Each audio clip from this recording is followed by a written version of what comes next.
the Cherokee Nation in 1817 and 1819 and forced treaties upon the Cherokee Nation that gave up a third of the Cherokee territory. So when they met at New Echota, there was a precedent. They knew this had already happened. It could happen again.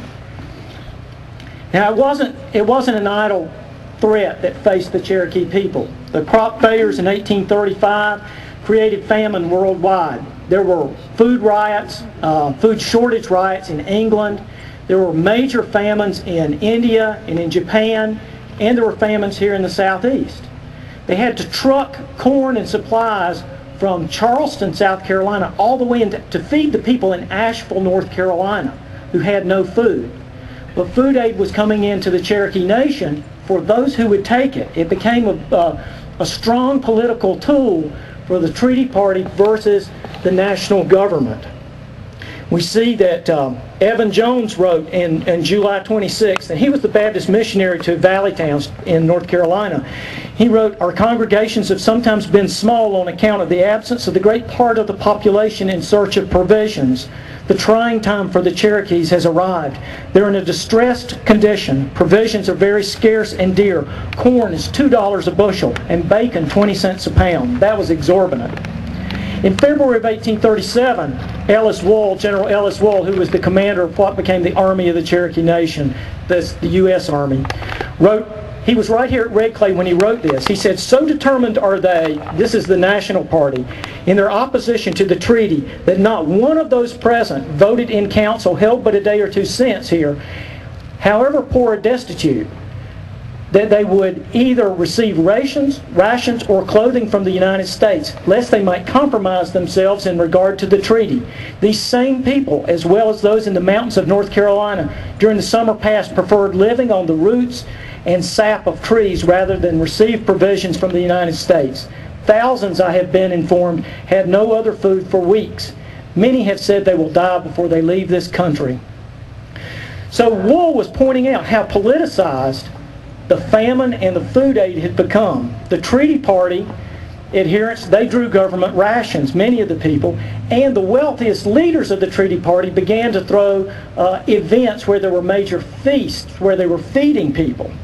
Most of the nationalists, the majority of the Cherokee Nation, were less fortunate, and the federal government wouldn't release annuity to the Ross Party or nationalists to distribute aid.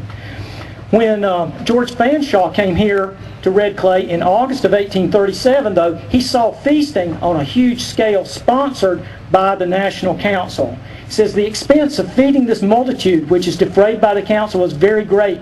15 beeves were said to be killed every day." And I've been looking around for the steak. I haven't found any here.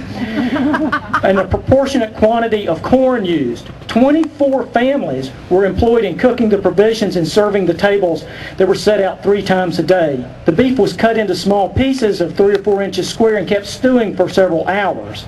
And then he said it was an amusing scene, I don't know why he thought that, to walk from table to table and see the Cherokees eat. Everyone was permitted to eat as much as he pleased. It really appeared to me as if they would never be satisfied, and as if their real business was not to refresh themselves, but to gourmandize everything that was set before them. And so what he saw, what he didn't realize, is he was watching people who had been in chronic food shortage for a year up to that point, seeing the feasts that were going on here at Red Clay. Now that chronic food shortage had a serious effect on the Cherokee people. The shortfalls of food in 1836 and 1837, it followed in 1837 because a lot of people didn't plant corn because they thought the Army was going to take them away. And so the food shortfalls, chronic food shortage, really had an effect on the health of the population. So that when epidemic diseases came in, and we have records of epidemics of whooping cough and measles that came into the nation, they had a serious effect. Lots and lots of children died off because, they weren't malnourished enough to kill them, but they were weakened from that, and so they were sick. And when these diseases hit, they weren't healthy enough to survive them. We have records from the valley towns that indicate waves of whooping cough and measles.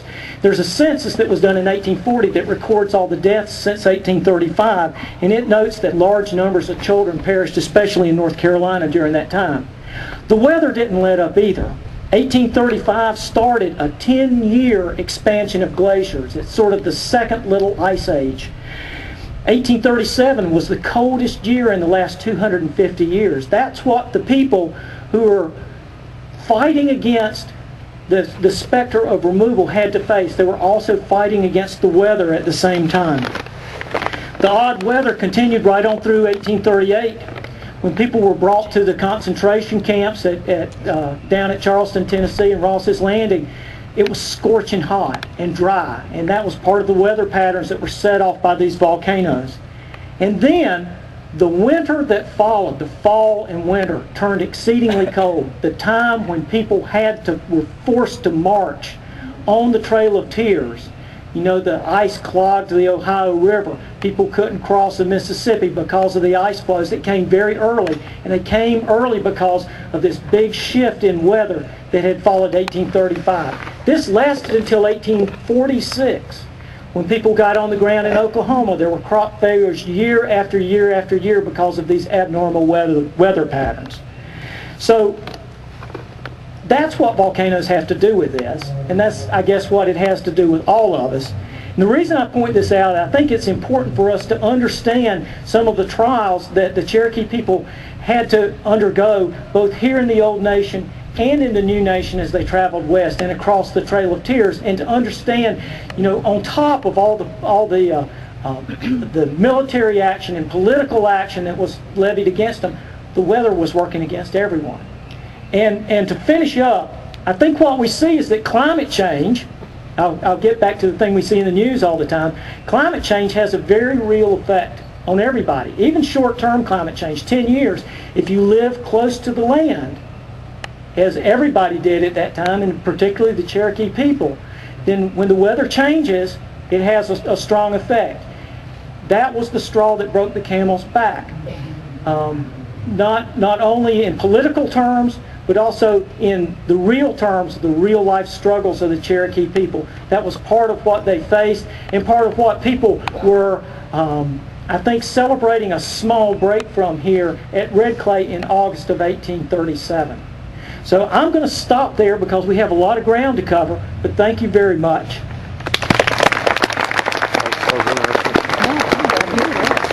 Our next speaker is Dr.